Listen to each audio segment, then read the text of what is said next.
Mesdames et messieurs, bonjour et bienvenue ici au Festival du Livre de Moinsartou. Nous réalisons une émission avec le BTS Audiovisuel de Cannes, qui tient aussi la web TV Citizen Cannes TV, et les étudiants en journalisme de l'IUT Journalisme de Cannes. Nous allons accueillir durant cette émission Aurélien Bélanger, l'auteur de la théorie de l'information, Monsieur Ben Salama. Bonjour Monsieur Ben Salama. Vous êtes le réalisateur du film Une histoire algérienne et vous êtes également l'auteur de Au nom de l'islam, enquête sur une religion instrumentalisée. Et nous accueillons aussi également Madame Marie-Louise Gourdon, commissaire du festival. Bonjour. Alors Marie-Louise Gourdon, vous avez 25 ans, vous ne les faites pas. C'est très gentil à vous. En tout cas, le festival, lui, il est né il y a 25 ans. On n'imaginait pas, il y a 25 ans, qu'on l'apporterait à ce niveau-là. On l'avait dans nos rêves, mais on n'imaginait pas que c'était possible. Et aujourd'hui, de voir cette foule qui vient ici en famille, on a largement dépassé les 50 000 visiteurs. C'est absolument extraordinaire parce que les gens viennent chercher à Moinsartou un espace de rencontre, de liberté d'expression, de liberté de pensée, qui s'exprime, que tout le monde peut s'exprimer, que ce soit à travers les livres, à travers les débats, à travers les conférences, à travers le cinéma. On donne la parole à tous ceux qui veulent l'apprendre. On invite des gens qui portent des paroles nouvelles qu'on n'entend pas forcément partout. Et je crois que le secret du festival, c'est ça, plus tous les bénévoles, les 250 bénévoles qui organisent ce festival avec tout leur cœur, leur passion, et qui lui donnent cette tonalité aussi accueillante et aussi conviviale. Et comme chaque année, au final, vous avez du cœur à donner un questionnement qui fait avancer le Festival du Livre. Et donc, après des thèmes qui étaient plutôt pessimistes, cette année, on retrouve l'optimisme. Alors, on en parlera tout à l'heure, mais tout de suite, on va regarder le reportage de Grégory Bianchi-Perla et de Loïc Picard. Après avoir proposé en 2011 un regard interrogateur sur la société, le pessimisme laisse place à l'optimisme. Et si on rallumait les étoiles? C'est la question que nous sommes allés poser au festival. Oui, rallumer la lumière, l'étincelle, faire vivre des choses, oui, c'est une très bonne chose. Je pense que les livres peuvent nous donner vraiment une étincelle de vie, une petite lumière qui nous fait vivre, qui nous aide à vivre. Rallumer les étoiles, c'est effectivement faire scintiller le quotidien, la journée. Et je pense que toutes les personnes présentes ici contribuent justement à faire que ce quotidien soit plus éclairé et plus lumineux. Et si certains semblent avoir compris le message, d'autres restent perplexes. Et qui ont réalisé les étoiles? Je sais pas, honnêtement je sais pas, j'ai vu l'affiche mais bon je sais pas. Je sais pas. Peu importe son opinion, à chacun sa propre interprétation. Et vous, rallumeriez-vous les étoiles? Alors Marie-Louise Gourdon, pourquoi ce thème et si on rallumait les étoiles? L'année dernière, on a eu envie d'avoir de l'espoir et d'imaginer qu'à partir de cette année, le monde serait formidable. On est très lucide aussi, on sait bien comment le monde est, mais on a invité des gens qui étaient porteurs de ces idées-là. Parmi nos invités, nous avons cet après-midi accueilli Lilian Thuram, d'ailleurs qui s'appelle l'Étoile Noire. Et on a trouvé que ce Lilian Thuram, qui est un footballeur et qui est porteur du manifeste pour l'égalité contre le racisme, symbolisait un peu pour nous ce qu'on appelait nos étoiles. C'est-à-dire des gens qui portent une humanité en eux, un désir de la partager, une envie que les hommes et les femmes soient égaux sur Terre, quelle que soit leur couleur, leur religion, leurs différences. Je pense qu'ils représentent un peu ce qu'on a voulu faire ici, mais il y avait tellement d'invités, de beaux invités, de belles invités, parce qu'on cultive beaucoup l'égalité des hommes et des femmes, ici la parité bien sûr, évidemment depuis toujours. Des gens comme Nancy Houston aussi qui sont venus, comme Sylviana Gazinski pour parler des femmes, comme M. Ben Salama, comme Tarven Geloun, des gens qu'on ne rencontre pas à tous les coins de rue, c'est sûr. Et nous, on est en bas, au petit coin, au bout de la France, et on a cette ambition de faire venir les gens qui nous semblent les plus intéressants à notre sens. Il n'y a pas de people, il n'y a pas de gens comme ça, mais il y a quand même des amis qui sont Guy Bedos, puis après des gens comme José Bové que tout le monde connaît. Mais si on les invite, c'est parce qu'eux aussi sont porteurs de cette humanité, de ce désir de travailler pour tout le monde. Voilà, c'est pour ça qu'on les invite. C'est pas parce qu'ils sont connus, c'est parce qu'ils sont porteurs des mêmes idées, des mêmes idéaux et des mêmes valeurs que ce qu'on veut faire partager dans ce festival. Justement, vous parliez de M. Ben Salama. Vous, M. Ben Salama, qu'est-ce que vous pensez de ce thème et si on rallumait les étoiles? Je voudrais dire un mot sur l'organisation, parce que Marie-Louise vient de dire que ce sont des bénévoles. Il y a une organisation impeccable, une fluidité et une chaleur d'accueil extraordinaire. Et puis, j'ai fait quelques salons de livres. Mais la qualité des rencontres et la qualité des débats, je ne l'ai jamais rencontré ailleurs. Là, j'ai fait vraiment de très très belles rencontres. Et ça, je salue le travail qui est fait durant ces 25 ans par l'équipe de Marie-Louise et bien entendu Marie-Louise elle-même. Et donc justement, en parlant de l'organisation, hier il y avait la soirée d'inauguration. Mais avant de parler de cette soirée d'inauguration, voilà, le festival est presque fini. Quel bilan vous tirez de ce 25e Festival du Livre de Montserrat? Eh bien, on va préparer le 26e. Nous avons engrangé ici des contacts, nous avons vu des gens heureux. Donc nous sommes prêts chaque année à repartir pour l'année suivante.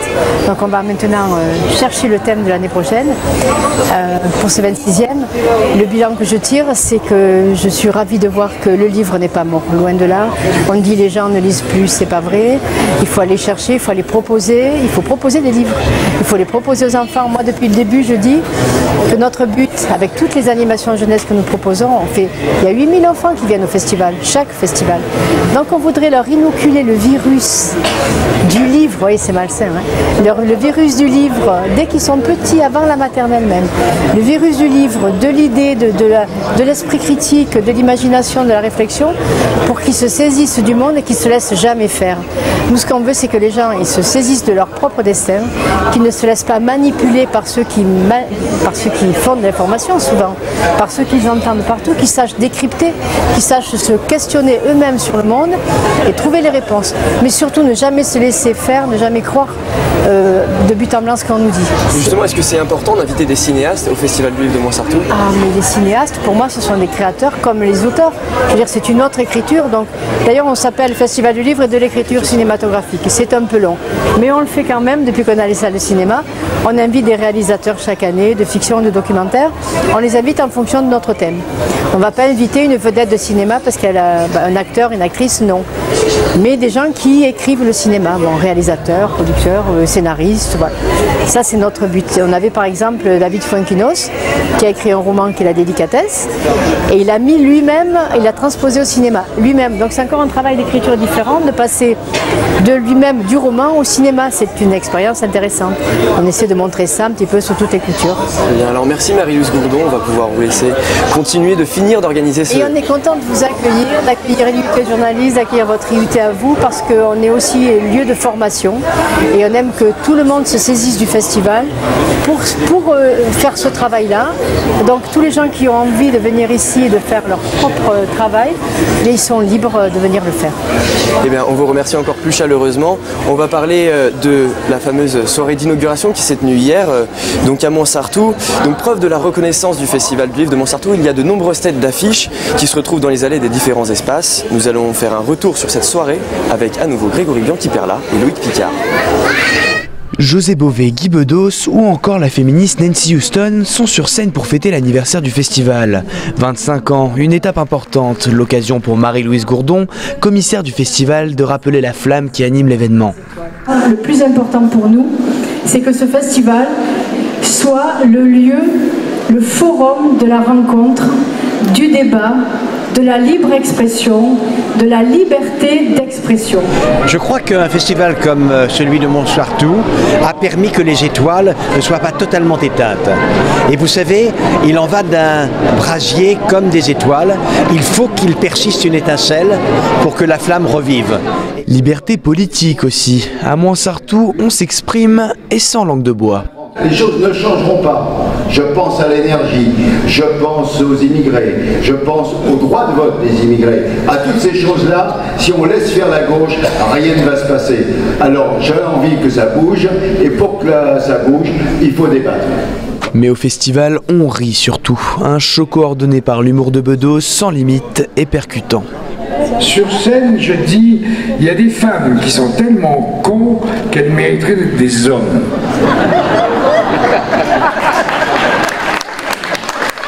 Et s'il fallait retenir un mot de cette soirée, ce serait l'espoir. Ça encourage, ça donne envie de vivre ou de survivre. Merci.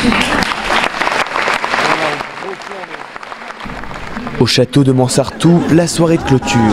Sur fond de musique des années 80, Franck Pavlov fête son prix des lecteurs pour son livre L'homme à la carrure d'ours. Il est minuit, les invités commencent à partir, un peu éméchés, le regard fixe vers les étoiles. Et on accueille tout de suite Aurélien Bélanger. Bonjour. Bonjour. Bonjour, vous êtes l'auteur de La théorie de l'information. Et donc c'est un livre qui retrace la vie romancée de Xavier Niel, n'est-ce pas? Oui. C'est ça. Alors juste avant, je vais revenir vers Monsieur Ben Salama. Donc vous avez cette double casquette d'écrivain et donc de réalisateur de films documentaires. Qu'est-ce que vous voulez apporter justement en ayant cette double casquette?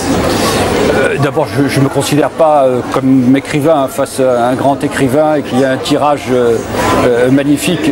Je suis un auteur lorsque je suis d'abord un journaliste et lorsque j'ai enquêté pour faire Au nom de l'islam, je voulais prolonger au-delà d'un film parce que j'ai fait une série documentaire sur la même question, le prolonger par un livre parce qu'un film ça passe vite, on n'a pas le temps de tout dire et là j'avais envie de prolonger, d'être un peu plus complexe, un peu plus nuancé par rapport à ce que l'on peut dire dans un documentaire, même si c'est 2 ou 3 fois 52 minutes. D'accord. Et donc pourquoi avoir fait un documentaire comme celui-là, justement pour essayer de montrer ce qui n'a pas été montré? Est-ce le but de votre reportage, de votre documentaire? Alors vous parlez de quel documentaire? D'une guerre d'Algérie. En fait, ici, il y en a 2. Ici, je suis venu non pas pour parler du documentaire Au nom de l'islam, mais un film qui s'appelle Une histoire algérienne, où je raconte plusieurs itinéraires d'Algériens, pieds noirs, harkis, Algériens indigènes, comme on disait à l'époque, ou français musulmans, pour raconter la grande histoire. Je voulais absolument associer l'ensemble de ces populations, parce que l'ensemble de ces populations avaient souffert pendant la guerre d'Algérie. Et justement, ici, on se trouve à Mouansartou, c'est un ancien camp de harkis. Est-ce que c'est important justement ce devoir de mémoire qu'on retrouve ici à Mouansartou?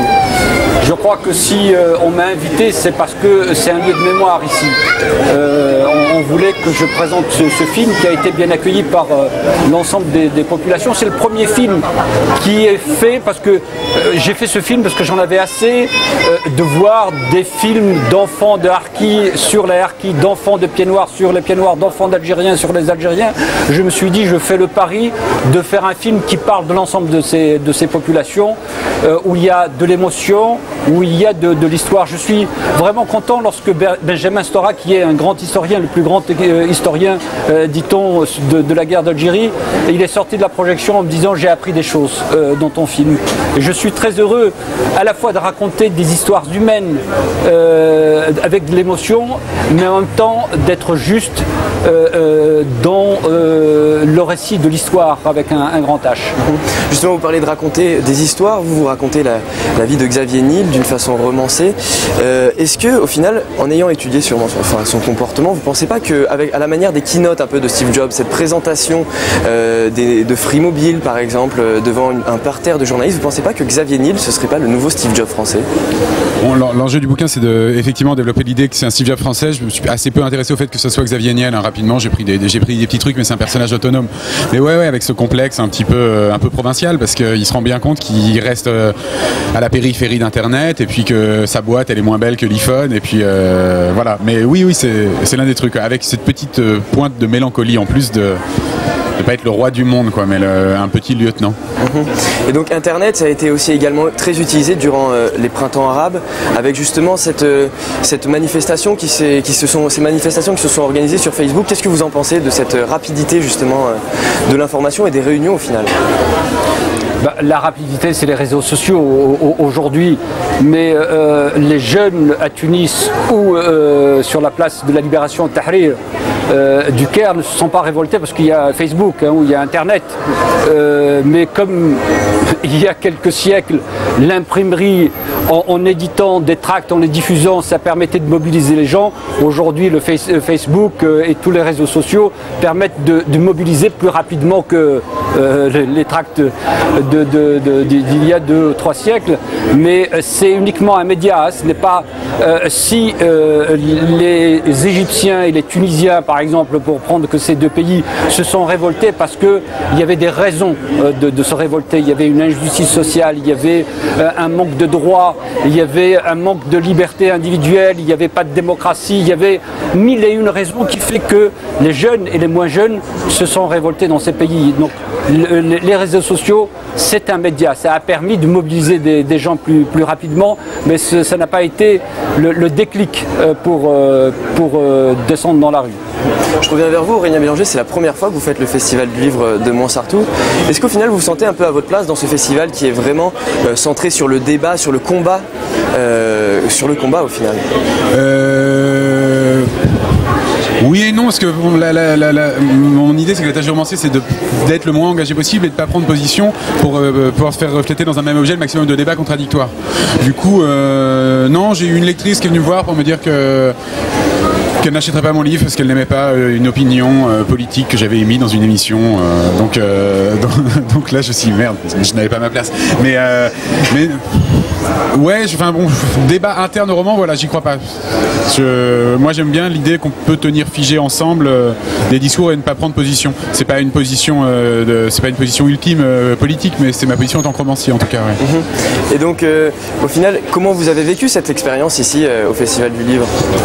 C'était très plaisant, ouais. Déjà j'aime bien, c'est un minuscule détail, je trouve ça très sympa d'avoir une place attitrée avec son nom, parce que qu'on ait des gens qui viennent signer comme hier ou comme aujourd'hui pas du tout, bah on sait qu'on a sa place et puis qu'on est là, on est bien, on a ses livres, enfin j'ai bien aimé ça et puis non, je me suis bien amusé hier soir. Ouais. Hier soir vous nous aviez dit que vous étiez un peu anti-sud, est-ce que votre avis a changé? Ouais, parce que je suis rentré un peu ivre dans des chemins tortueux où c'est moi qui marchais bizarrement et je voyais toutes ces collines peuplées avec des lumières, je vois ça très beau, il y avait un côté Noël quoi. Noël, carrément. Noël dans le sud. Et donc pour revenir un peu à votre livre, vous l'avez écrit avec Wikipédia, c'est ce que vous nous dites? Non, c'est ce que je dis pour simplifier. En fait, j'aurais pas pu l'écrire si j'avais pas accès en permanence à énormément de quantité d'informations. Wikipédia, c'était la partie émergée de l'iceberg. Très rapidement, j'allais voir ailleurs quoi. Wikipédia me donnait l'organigramme de départ, ouais. Mais ouais, parfois j'allais extrêmement profond, extrêmement loin, et à de nombreuses fois j'ai jeté parce que c'était pas bon. Mais ouais, j'ai un caractère obsessionnel comme ça, compulsif, que j'ai pu lui donner libre cours. Ouais. Et Wikipédia, au final, c'est rapporter de la rapidité justement à trouver de l'information. Est-ce que au final, cette rapidité d'Internet, on revient un peu au débat de tout à l'heure, ça ne peut pas amener justement uniquement dans le mur, justement avec une convergence vers un point de non-retour? Le mur, certaines personnes lui ont donné un nom, ils ont appelé ça la singularité technologique. C'est l'idée qu'il y a un moment où quelque chose va se passer, on ne sait pas de quel ordre, c'est une croyance quasi religieuse en fait. C'est pas l'avènement des robots, c'est pas l'avènement du colonnage ou ne sais quoi, c'est juste un moment où le progrès technique deviendra irréversible et sera capable en tant que tel de mener de sa propre histoire. C'est un point de basculement où les machines prendront le relais des êtres humains. Enfin voilà, c'est des thématiques un peu diffuses et l'un des enjeux de mon roman principal, c'est d'explorer non pas tant ces thématiques, mais d'explorer leur influence possible sur l'âme d'un personnage et d'imaginer qu'il y avait là un matériel pré-religieux intéressant. Ouais. Est-ce qu'un jour vous auriez l'envie d'écrire un documentaire ou un film peut-être sur ce sujet? Non. Non? Pourquoi ça? Il y a encore quelques années, on disait que la civilisation des images allait supplanter la civilisation de l'écrit. Il y a encore 5 ans, on voyait que les blogs vidéo prenaient toute la place, même dans la campagne présidentielle précédente. Et en fait, très rapidement, on s'est rendu compte que non, ce qui était bien, c'était Twitter, c'était le texte, que la vidéo, ça n'avait pas énormément d'intérêt en rapidité d'acquisition de l'information. Et en tout cas, et que l'écrit était encore assez puissant. Ouais. Donc vous pensez que la télé, au final, c'est plus un média de consommation qu'un média d'information, peut-être? Non, je ne veux pas entrer dans un conflit comme ça, mais je voulais juste repositionner les choses en disant non, c'est pas la civilisation de l'image, c'est pas la civilisation de l'image. On reste encore une civilisation de l'écrit. Ouais. D'accord. Et qu'est-ce que vous en pensez, vous, monsieur Ben? Non, on ne peut pas opposer l'écriture à l'image. Il parle de Twitter, il y a Facebook, mais il y avait des images fortes qui venaient d'Égypte ou qui venaient d'Iran. Rappelez-vous, en juin 2009, lorsqu'on a eu cette image de cette jeune Iranienne qui a été tuée, et on l'a vu quasiment en direct, et ça a soulevé une solidarité à travers le monde. Donc l'image garde aussi cette force, mais l'écrit a sa place et a encore cette force qui appelle en plus par rapport à l'image, à l'imaginaire. Est-ce que, si on revient un peu justement à cette notion de rapidité qu'apporte Internet, est-ce que, pour faire un lien vers la démocratie qui est déjà installée dans les pays occidentaux, est-ce qu'aujourd'hui les pays qui sont en train de faire la révolution pourraient peut-être s'en sortir plus vite? Est-ce que vous pensez que c'est possible? Le temps est accéléré aujourd'hui par tous les moyens d'information. D'abord parce que les Tunisiens ou les Égyptiens regardent les télévisions du monde entier, et puis grâce à Internet, ils voient des images, ils voient des écrits, ils voient des blogs, il y a un certain nombre de choses auxquelles ils ont accès. Hein. Les jeunes, pas uniquement ici, ils font des recherches. Donc les choses se sont accélérées. Mais ça reste tout de même, je dirais, un média. Le plus important, c'est la bataille des idées. C'est pas uniquement le canal, c'est la bataille des idées. Et dans ces pays, il y a une vraie bataille des idées entre les islamistes, qui malheureusement ont une influence extrêmement importante, et tous les autres, dans lesquels il y a les laïcs, il y a les libéraux, il y a tous les autres qui sont face à eux pour instaurer une véritable démocratie. Parce que la démocratie, ce n'est pas uniquement une élection libre. Il y a eu une élection libre en Tunisie et en Égypte, mais c'est aussi un certain nombre de valeurs. Parce que si la majorité impose sa loi aux minorités, ce n'est pas une démocratie. Et il y a un certain nombre de valeurs qui accompagnent la démocratie. C'est des égalités hommes-femmes, le respect des minorités culturelles, religieuses, ethniques, etc. Ces valeurs-là, même si elles sont nées en Europe, restent des valeurs universelles qui accompagnent la démocratie. Une véritable démocratie n'est pas uniquement une élection s'il n'y a pas ces valeurs. Et comment vous voyez l'avenir un peu justement dans ces pays après la révolution arabe qu'ils ont vécue? Est-ce qu'il se pourrait que les habitants rallument les étoiles? Je ne peux pas lire dans le mar de café pour savoir comment, mais ce que je dis, c'est que enfin le véritable débat d'idées s'entame à partir d'aujourd'hui. Parce que jusqu'à présent, les islamistes et l'autre opposition, progressiste, libérale, etc., se sont alliés pour lutter contre les despotes. Maintenant qu'il n'y a plus les despotes, ils se retrouvent face à face et il y a un véritable débat idéologique, un véritable combat d'idées. D'un côté, les islamistes ou les conservateurs, hein, quel que soit ce que l'on met dedans, mais les conservateurs musulmans, et de l'autre côté, ceux qui souhaitent que la religion ou les religieux retournent dans les mosquées, retournent dans la sphère privée, retournent dans le spirituel et le sacré, et que la loi des hommes s'impose face à la loi de Dieu. Et vous justement, Aurélien Bélanger, quel est votre regard un peu sur ces mouvements qui se déroulent dans les pays arabes? Non, moi ce serait vraiment juste un détail, cette espèce de gag, c'est un gag assez tragique, mais un coup Facebook est l'instrument de libération des peuples, et puis un coup Facebook est le baril de poudre qu'une étincelle peut enflammer. Donc non, plus modestement, sans parler de ces questions directement, je suis juste assez amusé et un peu consterné par les utopies qu'on prête aux innovations techniques, et chaque innovation technique apporte des utopies, et puis en fait les utopies rapidement s'effondrent. Ça a été le cas du Minitel comme d'Internet, etc. Donc il faut rester un tout petit peu modeste et effectivement pas confondre systématiquement le champ politique et le champ technique. Ouais. Et donc vous, votre vision sur l'avenir au final du livre, vous pensez par exemple que vous allez rester sur du support papier, sur du support numérique? Comment vous voyez l'avenir? Non, support numérique, c'est clairement un faux débat. Ouais. Le vrai débat, c'est est-ce qu'on maintient la position d'autorité de l'auteur vis-à-vis du texte avec le caractère intangible du texte? Ça pour moi c'est le vrai débat. La question du numérique ou du papier, a priori ça va être le numérique, mais en fait on s'en fout un petit peu, quoi. C'est comme voilà, passer du diesel à l'électrique, quoi. C'est bon. Mais au final le livre numérique pourrait par exemple apporter des innovations dans le livre, peut-être mettre des liens hypertextes dans un livre pour avoir. Non, ça me semble une stupidité profonde. Ouais. Pourquoi? Parce que l'exemple que je donne souvent, c'est ce qu'on a fait pour le tableau avec l'art moderne. On avait le tableau qui était un format universel pratique qui permettait à tout le monde de s'exprimer facilement. On a détruit le tableau et aujourd'hui l'art c'est des installations très lourdes, très compliquées qui n'impliquent plus un homme seul, une toile et un acheteur, mais qui impliquent un homme, des institutions, des organismes, des investisseurs et au final du public. C'est extrêmement compliqué. Croyant faire progresser l'art, en fait on l'a à mon sens handicapé. Le roman c'est l'équivalent du tableau, c'est un format très simple, très facile à partager, très facile à lire. Ça serait dommage de le détruire pour des aventures du genre super livre dont on est le héros ou livre augmenté. Ça me semble une bêtise. Il y a donc peut-être aussi un problème de concentration quand on lit un livre justement avec des liens hypertextes.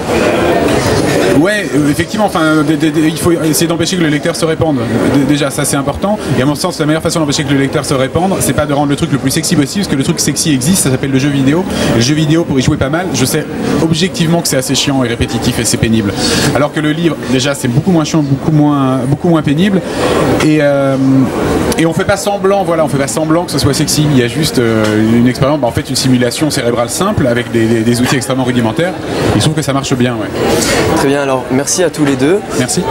Je vous rappelle Aurélien Bélanger que vous avez donc écrit La théorie de l'information et vous Ben Salama que vous avez réalisé une histoire algérienne et que vous êtes l'auteur de Enquête, au nom de l'islam, enquête sur une religion instrumentalisée. Juste une petite dernière question avant de conclure, quelle étoile chacun vous voudriez rallumer? Alors, quand on a découvert avec la thermodynamique que l'univers allait s'éteindre, c'était la grande tragédie du 19e siècle. On a découvert au 20e siècle qu'il existait la négantropie, l'autre nom de l'information, et que l'information permettait de réparer la flèche du temps, de réparer l'entropie. Donc mon projet est de sauver l'univers. Très bien. Et vous, monsieur Ben Salama? L'étoile de la démocratie pour les pays musulmans qui ne la connaissent pas, qui ne l'ont jamais connue. Soit parce qu'ils avaient été dominés pendant des décennies par l'Occident, puis après par des despotes. Et aujourd'hui, on est dans une période islamiste et on ne sait pas combien de temps elle va durer, malheureusement. Très bien, merci beaucoup. Voilà, c'est fini pour cette émission. Je vous rappelle que nous étions en direct au Festival du Livre de Montsartou. On se retrouve sûrement l'an prochain pour allumer de nouvelles étoiles.